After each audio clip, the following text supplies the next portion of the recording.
अभी सर आज की यानी कि एक तरह से लेटेस्ट जो अंतर्राष्ट्रीय राजनीति का सिनेरियो ये है कि इजराइल और अमेरिका मिलकर जो है वो ईरान के ऊपर अटैक किया है और ईरान ने जो है तुरंत उसकी प्रतिक्रिया के रूप में जो है इजराइल के ऊपर अटैक किया है।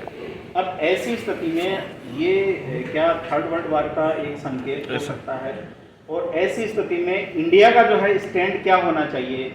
क्या मोदी जी अभी जैसे भी 25 फरवरी को जब गए थे वहाँ पे, तो क्या कहीं ना कहीं यानी कि एक तरह से जो है अमेरिका या उस एंगल की तरफ से तो नहीं है कि वो कहीं न्यूट्रल रहेंगे या उनकी तरफ जो है वो उनका झुकाव रहेगा?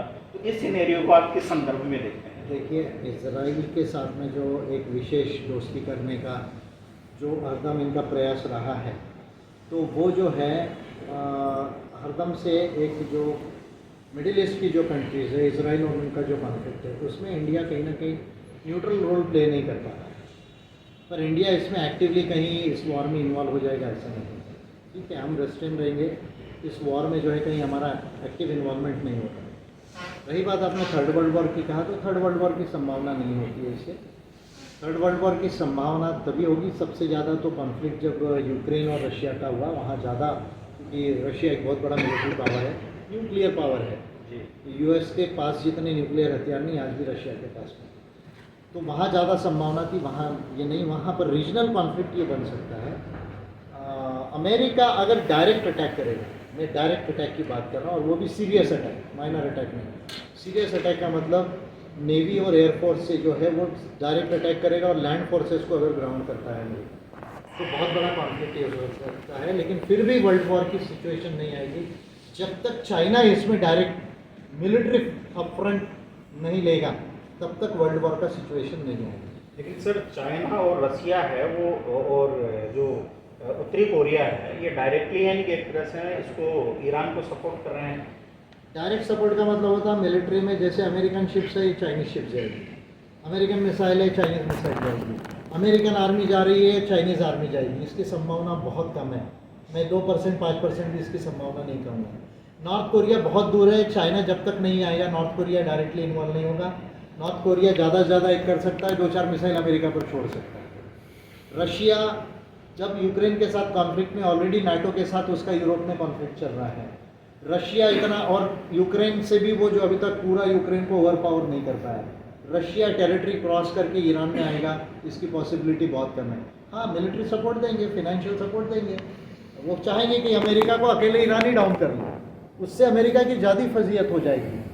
अगर ईरान मिसाइल ने, जैसे इसराइल को हमने पिछले कॉन्फ्लिक्ट में देखा कि इसराइल की जो आयरन डोम है, वो आयरन डोम अनब्रेकेबल है, पेनिट्रेट नहीं हो सकती, ये एक मिथ था, उसको ईरान के हाइपरसोनिक मिसाइल से तोड़ दिया। वैसे ही अगर मान लीजिए अमेरिकन शिप्स जाती है, हार्मुज, स्ट्रेट ऑफ हार्मुज में जाती है, और वो जो नेवी सबसे स्ट्रांग है अमेरिका की, अगर मान लीजिए एक भी एयरक्राफ्ट कैरियर को अगर ईरान मिसाइल सिंक कर दे, एक भी, मैं कह रहा हूँ, तो American naval supremacy, military supremacy challenge में हो जाएगी। चाइना ये चाहेगा, रशिया ये चाहेगा कि इस तरह का कुछ हो हमारे डायरेक्ट इन्वॉल्वमेंट के बगैर, ताकि अमेरिका की हंसी हो जाए। पर आपको अब मैं, आज हम लोग मीटिंग में, मैं न्यूज़ नहीं देख पाया, मुझे नहीं लगता कि अमेरिका भी एक लिमिट के आगे अटैक को लेकर जाएगा। नहीं, वैसे उनके जो जनरल है, जनरल केन ने जो है स्पष्ट रूप से कहा था कि ईरान के साथ में युद्ध करना हमारे लिए फ़ायदेमंद नहीं होगा। ये जो है जो उन्होंने पेंटागन की तरफ से जो है वो गया था, मैसेज गया था।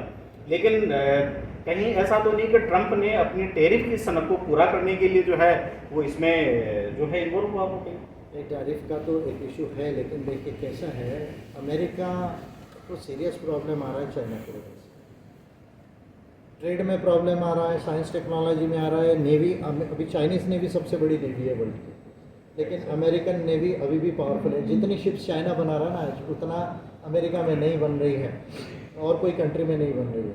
तो जिसको ब्लू वाटर नेवी बोला जाता है, वो भी चाइना की बहुत पावरफुल है। तो और चाइना अफ्रीका तक जाना चाह रहा है, क्योंकि अफ्रीका में बहुत सारी मिनरल्स हैं, तो और अमेरिका का भी इंटरेस्ट है। मिडिल ईस्ट में ईरान एक जो पोटेंशियल न्यूक्लियर वेपन स्टेट है, जो लगभग न्यूक्लियर बॉम्ब बनाने के करीब है, या बना के रख लिया है उसने, ये कोई नहीं जानता है अभी, बरोबर है। हो सकता है 5 बॉम्ब बना के रख लिया है, ये भी पॉसिबल न्यूज़ेस आ रही है, या बिल्कुल बना सकता है 5 दिन, 10 दिन, 15 दिन के अंदर। तो अमेरिका को जो है ये जो चाइना का इन्फ्लुएंस है, ईरान की जो ताकत है, उसको न्यूट्रलाइज करने की अमेरिका कोशिश कर रहा है। पर फिर मैं कह रहा हूँ अमेरिका एक लिमिट के आगे अटैक में आगे जाएगा क्या, इसकी पॉसिबिलिटी 10% से ज़्यादा नहीं है। मार्क माय वर्ड, पूरी नेवी को अटैक नहीं करेगा, पूरी एयरफोर्स से अटैक नहीं करेगा, ग्राउंड फोर्सेस को ईरान में नहीं उतारेगा, जिसको फुल फ्लेजेड वॉर कहा जाता है, वो अमेरिका नहीं करेगा। लिमिटेड वॉर करेगा, लिमिटेड कॉन्फ्लिक्ट रहेगा, लिमिटेड डैमेज करेगा, और जैसे बोल देगा कि नहीं अब ये न्यूक्लियर बॉम्ब नहीं बना सकता और विड्रॉ कर लेगा। मार्क माय वर्ड, 5 दिन 10 दिन के अंदर ये खत्म हो जाएगा। Thank you sir. वैसे काफ़ी अच्छी हेल्दी और बहुत सारी बातों के ऊपर आप